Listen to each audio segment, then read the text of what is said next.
All right, everybody, welcome back to Mornings with Loretta. So it's estimated about 37 million American adults are affected by chronic kidney disease. We've had this conversation before. It blows my mind and hurts my heart. And the gradual loss of kidney function over time. So that's a huge number. Healthy kidneys filter about half a cup of blood every minute and help maintain a healthy balance of water. So we have the best people to talk about this. We have an advocate and we have a medical professional, which the best way to even talk about a subject is touching and can be emotional as this one. So Dr. Jessica Coleman, welcome, and welcome David Rush to the show. Hello, hello. Thank you.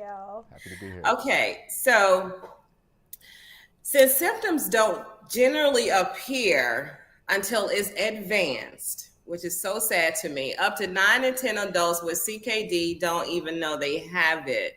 How can we lessen that number, and what can we tell people to? Surely there are some symptoms. There's something going on. We're just ignoring it, or is that really true? There are no symptoms, Dr. Coleman. That's the scary thing. You hit the nail on the head. It oftentimes has no symptoms, at least in the early stages. And so, what David and I are really here today is to try to raise awareness and to really rally folks into early detection. So, just doing your normal annual physical exam, you can get all the information your doctor needs to at least identify if your kidneys are at risk of kidney disease. Two simple lab tests, one blood test, one urine. The blood test is looking for this molecule called creatinine. It's a waste product that all of us have if we're alive and kicking, and it allows us to calculate the percentage of kidney function, something we call the GFR. We use that number in addition to the evaluation of your urine for protein to determine what stage kidney disease you're at and your risk of progression. And then coupling that information together, you and your healthcare provider can work towards individualizing a treatment regimen. Because to your point, this is oftentimes a silent disease, and it's a disease that if we can detect it early, we can oftentimes reduce or prevent the progression. Okay, I want to slow down. I kind of jumped right in there, all feet first, right, and just took that deep dive. So, for those who are watching, and we know about chronic kidney disease now. Medically, it's called CKD, right? And it almost sounds so cool, but this is the worst thing to have to me. But saying CKD, and you've been an artist, a musician, David, I bet you understand what I'm saying about that, right? Yeah, yep, I CKD, do. but honey, that is CKD. not where you want to be. And when I used to go, Dr. Jessica, and they would tell me, let's check for protein in your urine, I'm not associating for years until my mom had some problems that the protein they were talking about was that protein we're putting in our body with the chicken and the beef and the fish and the eggs and all that stuff. It can be. It can even be more complicated than that, unfortunately. And so, to your point, that's really one of the myths we're trying to get out here and debunk. And maybe not myth, that might be the wrong word, but really just trying to get out an educational opportunity for folks to understand. Because oftentimes we'll say something like, oh, you have protein in your urine, and that may not have the weight that it should have. In other words, people may not associate really the gravity of that situation. And so arming yourself with information as a patient is really paramount. Going in, asking the questions, working together with your healthcare provider to not only understand your disease, but also understand what options for treatment you have available. To me, that's the way to better advocate for yourself and really impact a change in your healthcare. Oh, that's a great segue for me to start talking to David here. So, David, you have CKD, and you're also an advocate now. I'm my mom, and are probably the most private people in the world. I'm not going to tell you if I got a headache or whatever, because I just don't want people to know. I don't want to deal with it. I don't know if I'm in denial or what. Right. But you have gone public with this. You're a motivational speaker. You travel everywhere, and you're an artist, a musical artist. So you're telling people that you have CKD. Yes. So tell us about that, and how did you decide to make that public, and why you felt like it was something you had to do? Well, just like you, I really didn't want to go public with it at all. Being in the industry that I'm in, being weak is the last thing you want to be. I started off as a rapper and I was battle rapping and doing all this stuff. So giving any type of ammo to your competition is something you don't want to do. So at that age, I looked at it like, man, I don't want nobody to know either, because I didn't want to be looked at as weak or lesser than in the industry that I was trying to break into at the time. But then what happened was, as it progressed, it kind of was something that when I would tell somebody I had a situation going on, you can only make up so many stories on why you can't make certain dates and why you can't do certain things. So I just started to be honest about it. Once I was honest about it one time, it seemed that everybody started to gravitate to me like, yeah, I had an aunt or an uncle that went through that, or this and that and the third. And then I realized that it was actually helping somebody when I was telling them about my disease. So what I did was just started to combine the two worlds. I started to put it into my music. I started to speak about it, and actually took a world tour with the dialysis machine and did 40 cities with the machine, doing dialysis in every hotel room around the world, and then started to speak about that experience. So what I did was just turn, lemons to lemonade, I guess you could say, and use my disease as not only something that I deal with, but something I can help others with to kind of prevent them from, getting where I'm at, and still showing them you can live even though you're going through this, chronic illness as well. So I want to kind of share how serious this is. David is just a champion here. But at age 24, you were 24 when you were diagnosed with kidney failure. Yes. Mm-hmm. And your dad sacrificed for his son, like most dads would. But that's a serious thing to do, even for a child. But I would gladly sign up, in a heartbeat, to do it for my sons. And I hope we never have to have that conversation. But your dad donated a kidney for you. Well, it was actually my brother who donated. Your brother, okay. Yes, my brother. Okay. Yes. Tell us about that. Tell us about when you got diagnosed first. You're only 24, and then you got to do dialysis. Tell us about that. Yeah, I remember, when I, got diagnosed with it. Of course, when I first heard about me being sick, it was not even sick, but when I first heard something was going on with my kidneys, I was 16.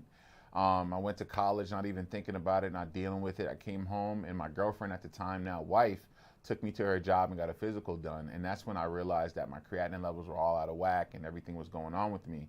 And after going through a couple nephrologists, finding that one that I was comfortable with, I just asked him to be honest with me and let me know what was going on and what the good and the bad was. And he told me, honestly, if you didn't start dialysis in a year, that I wouldn't see my 25th birthday. So that was the wake-up call for me, obviously, because I wanted to be here. I wanted to live. But, like a lot of patients out there, once you get on dialysis, you think it's a death sentence. You think that it's over for you. And I had those feelings as well. And then getting diagnosed and starting dialysis a year later, waking up on treatment in the March of 2006, I believe, and starting my whole journey there. My brother did give me his kidney there. It was a conversation that we had once I was able to get on the list. He wanted to donate it to me. It's nothing that I asked for. I almost even told him I didn't want it from him because he had a life and kids, but he was just so persistent in wanting to do it, and he did. It lasted me 7 great, amazing years. It did end up failing in late 2017. I'm currently back on dialysis, do home dialysis now, working towards another transplant when the time is right. But at the same time, in the middle of that, I'm using my voice and being an advocate for people who are like me, who don't have a voice and who are scared to go to the doctor and who are scared to say they have a headache and stuff like that, because it's important to listen to your body. Our body screams at us and tells us what it needs, and we just need to listen. And prevention is better than cure. And every time, just trying to help others that are like me. Yep. Okay. I appreciate you for your transparency and your vulnerability, because like you said, it was hard for you, and now you're on public TV. So Dr. Coleman, I have some medical questions I want to ask before you all have to leave, but I kind of ran past what CKD really is. Can you tell us what it is and who is at risk? And then how is it diagnosed if we don't want to go to the doctor? How do we're just so in denial as grown people, but we'll take our kids for a cough and a sneeze. That's right. That's right. Well, to your point, that's actually a really important part of what David and I are out here doing, is talking about getting past that fear factor, right? Getting past that initial kind of hill, if you will. So CKD is just chronic kidney disease. It's a progressive illness that basically interrupts the normal functioning of the kidneys. And it's very easy to diagnose. A normal routine physical that you would do with, annually with your healthcare provider will evaluate the blood work and the urine and tell your provider if you're at risk for kidney disease. And the reason this is so important is because kidney disease is so very prevalent and it affects a lot of folks. And so some of the other conditions that we typically associate with kidney disease are things like diabetes and hypertension, heart disease. These are all big ticket items, things that we hear about a lot and things that unfortunately we know probably many family members or friends who are affected by these disease states.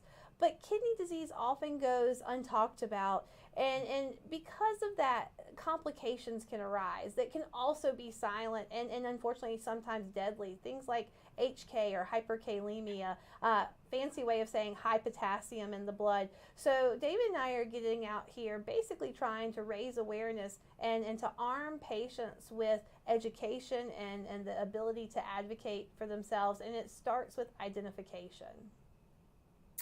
Oh wow, that you did that so beautifully. I understood it. Oh, And that, good. that medical thing is She's not great my at it. She's forte, but I great at know it. the value of it. And I do a lot of medical shows for awareness and information because we just get misinformation or we get just enough to be dangerous with it. So that's why it's important to always have a medical professional on with us when we have an advocate and a patient or survivor. So I know you have to go. I've already exceeded my time that I asked for, but I want you to come back. And David, I Hey, want let's you make it to happen. I want Let's Dr. make it Jessica happen. to talk about that CKD and the HK. I almost was like rapping, but I'm talking about something so serious, y'all. I'm talking chronic kidney disease and high potassium. We didn't even get to talk about potassium. And they give you potassium, then they tell you got too much potassium. So you all need to go to the doctor. Please go to the doctor. Bottom line. That's it. And go to unfilteredkidneyconversations.com. It's a great website that'll start the ball rolling for you and get the information you need and dispel some of the rumors. And you can follow David's journey along as well. All right. And it's unfiltered. What's that website again for more information? Unfilteredkidneyconversations.com. Oh, I love that. Unfilteredkidneyconversations.com. All right, David and Dr. Jessica, I know you have to go. I apologize for being kind of winded here, but I love this. I've had people in my family who have suffered and overcome this. So we got to do this again. Thank you so much for your time. Thank you for having us. Thank you. All right, everybody. So let me kind of just paraphrase what we just talked about really quickly. You need to go to the doctor. 37 million American adults are affected by chronic kidney disease, CKD, the gradual loss of kidney function over time. Healthy kidneys filter about a half cup of blood every minute, and they help maintain a healthy balance of water, salts, and minerals such as potassium in the blood. Now, we talked about potassium just a little. We talked about high potassium and how they're calling it HK. Well, potassium is a mineral that our body needs to keep our muscles and our heart working. So it is critical to the health of our bodies. For those with CKD, having too much potassium in their blood can cause serious health issues if not addressed properly and quickly. So HK, also known as high potassium, is a condition that occurs when potassium levels are higher than normal. And people living with CKD have an increased risk of HK because their kidneys aren't working well enough to remove the excess potassium from the blood. And I get emotional about this because someone really close to me had this issue. And then my sister-in-law, who is an educator, I never knew that you could do at-home dialysis. That's the thing. People are doing at-home dialysis. So when you're out and you see somebody maybe not feeling their best, or anyway, we need to be more kind because we talk about that a lot on the show anyway. But a lot of patients are able to do at-home dialysis. They do this every night, sometimes 3, 4, 5 nights a week. So up to 40 to 50% of patients with CKD also have HK, high potassium. And that is dangerous in of itself. just having too much potassium and, of course, low potassium. So Dr. Coleman, she is a private practice nephrologist and based in Low Country of Georgia and South Carolina. And she is amazing. She has taken this on. And David Rush is a producer, a recording artist, and a longtime CK patient, 16 years into his CK journey. He shared about his brother giving him a kidney, it lasting 7 years. And he talked about going public, traveling around the country with a dialysis machine, living in hotels to share this message, because if you can save a life, it's super important. You get beyond your not wanting people to know your personal business, which helps you and it helps the world. So I hope you all enjoyed this segment. It was tough to do, knowing that I had my grandfather on my dad's side. He died from kidney failure. So it's close. It's a close subject for me, but I know there's so many people who suffer from this. And because it is silent until it's really, really bad, you got to go and get your levels checked. Even if you're feeling fine or you think you are, just go get your levels checked. Kidney function, heart function, lung function, all of our systems are imperative to our healthy living. But because these things break down and before you know it, it's really, really bad, you got to just go get it checked. So get your annual physicals. Please get your annual physicals. You know who you are. All right. And then I had fun with Millie. We talked about DoorDash delivering your groceries. Woo, saves time and money and energy. And they can do it faster than we can for some reason. But anyway, it's something to consider. Anything I can do to help make your life easier, that's what we're here to do every week. Day after day, I want you healthy, physically, mentally, financially, and spiritually always. So you know what we do when we close, right? Think positive, dream big dreams, help someone along the way, and we'll see you soon. Goodbye, everybody. Your life makes it day, have your troubles away, maybe learn another way.